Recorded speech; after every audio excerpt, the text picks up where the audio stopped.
আসসালামু আলাইকুম। বাংলাদেশ বেতার গোপালগঞ্জ খবর পড়ছি রুকাইয়া ইসলাম রূপা। নড়াইলে যথাযোগ্য মর্যাদায় মহান শহীদ দিবস ও আন্তর্জাতিক মাতৃভাষা দিবস পালিত হয়েছে। জেলা প্রশাসনের আয়োজনে দিবসের প্রথম প্রহরে রাত ১২টা ১ মিনিটে কেন্দ্রীয় শহীদ মিনারে পুষ্পস্তবক অর্পণ করা হয়। দিনের অন্যান্য কর্মসূচির মধ্যে ছিল কালো ব্যাজ ধারণ, প্রভাত ফেরি, আলোচনা সভা, সাংস্কৃতিক অনুষ্ঠান এবং শিশু কিশোরদের কবিতা, চিত্রাঙ্কন ও রচনা প্রতিযোগিতা অনুষ্ঠিত হয়। নড়াইল ১ আসনের সংসদ সদস্য বিশ্বাস জাহাঙ্গীর আলম, জেলা প্রশাসক ড মোহাম্মদ আব্দুল সালাম ও পুলিশ সুপার মোহাম্মদ আল মামুন শিকদার সহ বিভিন্ন সরকারি বেসরকারি প্রতিষ্ঠান, রাজনৈতিক দল, মুক্তিযোদ্ধা, সাংবাদিক ও সামাজিক সাংস্কৃতিক সংগঠনের নেতৃবৃন্দ এ সময় উপস্থিত ছিলেন। মহান ২১শে ফেব্রুয়ারি ও আন্তর্জাতিক মাতৃভাষা দিবস উপলক্ষে শরীয়তপুর জেলা প্রশাসন আলোচনা সভা ও ভাষা সৈনিকদের সংবর্ধনা অনুষ্ঠানের আয়োজন করে। জেলা প্রশাসকের সম্মেলন কক্ষে আয়োজিত অনুষ্ঠানে প্রধান অতিথি ছিলেন শরীয়তপুর ১ আসনের সংসদ সদস্য সাইদ আহমেদ আসলাম এবং শরীয়তপুর ২ আসনের সংসদ সদস্য মোহাম্মদ শফিকুর রহমান কিরণ। এছাড়া বিশেষ অতিথি হিসেবে উপস্থিত ছিলেন পুলিশ সুপার রওনক জাহান। জেলা প্রশাসক মিজ তাহসিনা বেগমের সভাপতিত্বে এ অনুষ্ঠানে বিভিন্ন রাজনৈতিক দলের নেতৃবৃন্দ, সরকারি কর্মকর্তা, ভাষা সৈনিক, নাগরিক সমাজের প্রতিনিধি ও সাংবাদিকরা উপস্থিত ছিলেন। সভায় ভাষা শহীদদের আত্মত্যাগের কথা স্মরণ করা হয় এবং তাদের অবদানের প্রতি কৃতজ্ঞতা প্রকাশ করা হয়। এদিকে নানা কর্মসূচির মধ্য দিয়ে মহান শহীদ দিবস ও আন্তর্জাতিক মাতৃভাষা দিবস মাদারীপুরের কালকিনিতে পালিত হয়। কর্মসূচির মধ্যে উপজেলা প্রশাসনের আয়োজনে চিত্রাঙ্কন প্রতিযোগিতা অনুষ্ঠিত হয়। এতে প্রধান অতিথি হিসেবে উপস্থিত ছিলেন মাদারীপুর ৩ আসনের সংসদ সদস্য আনিসুর রহমান তালুকদার খোকন।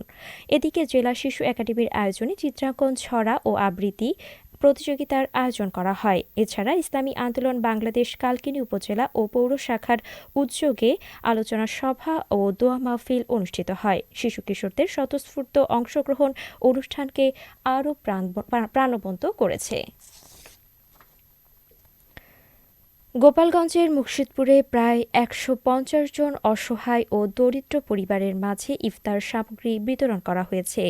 গত শুক্রবার ও শনিবার উপজেলার রাগদি ইউনিয়নে দেশি প্রবাসীদের সেবামূলক সংগঠন চরপ্রসন্নতি সমাজকল্যাণ সংস্থার উদ্যোগে খেজুর, চিড়ামুড়ি, চিনি, ছোলা ও ট্যাংসহ বিভিন্ন সামগ্রী বিতরণ করা হয়।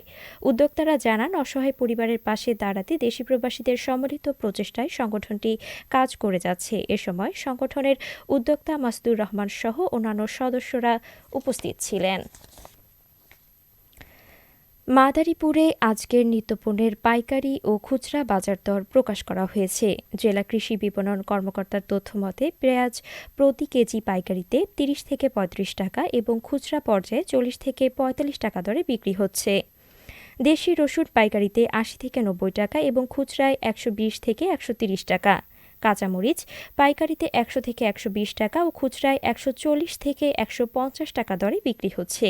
বেগুন পাইকারিতে বিক্রি হচ্ছে ৮০ থেকে ৯০ টাকা এবং খুচরায় ১০০ থেকে ১১০ টাকা। টমেটো পাইকারিতে ২৮ থেকে ৩২ টাকা ও খুচরায় ৪০ থেকে ৪৫ টাকা। সবচেয়ে বেশি বেড়েছে শসার দাম। পাইকারিতে বিক্রি হচ্ছে ৭০ থেকে ৮০ টাকা এবং খুচরায় ৮০ থেকে ১০০ টাকা। এছাড়া ডিম প্রতি কেস পাইকারিতে ২৩০ থেকে ২৪০ টাকা এবং খুচরায় ২৭০ থেকে ২৮০ টাকা। ছোলা পাইকারিতে ৭০ থেকে ৭৫ টাকা এবং খুচরায় ৮০ থেকে ৮৫ টাকা। আদা পাইকারিতে ১২০ থেকে ১৩০ টাকা এবং খুচরায় ১৫০ থেকে ১৬০ টাকা। অপরদিকে লেবু ১০০ পিস পাইকারিতে বিক্রি হচ্ছে ৬০০ থেকে ১০০০ টাকা এবং খুচরায় ৮০০ থেকে ১২০০ টাকা। মাদারীপুর কৃষি বিপণন কর্মকর্তা রুবেল মিয়া বাজার পরিদর্শন করে এসব তথ্য জানিয়েছেন। তিনি বলেন, সরবরাহ বৃদ্ধি পাওয়ায় বাজারের সকল পণ্যের দাম হ্রাস পেয়েছে। শরীয়তপুরের ভেদরগঞ্জ উপজেলায় ৫টি প্রতিষ্ঠানকে জরিমানা করেছে জাতীয় ভোক্তা অধিকার সংরক্ষণ অধিদপ্তর।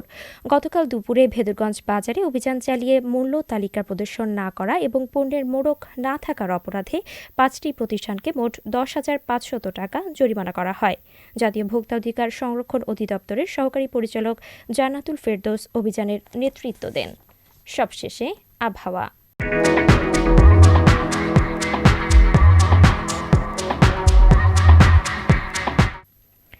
আজ সন্ধ্যা ৬টা পর্যন্ত আবহাওয়ার পূর্বাভাসে বলা হয়েছে দেশের অভ্যন্তরীণ নদীবন্দরসমূহের জন্য কোনো সতর্কবার্তা নেই এবং কোনো সংকেত দেখাতে হবে না। খবর শেষ হলো। আমাদের পরবর্তী খবর প্রচারিত হবে আগামীকাল সকাল ৮টা ৩০ মিনিটে বাংলায়।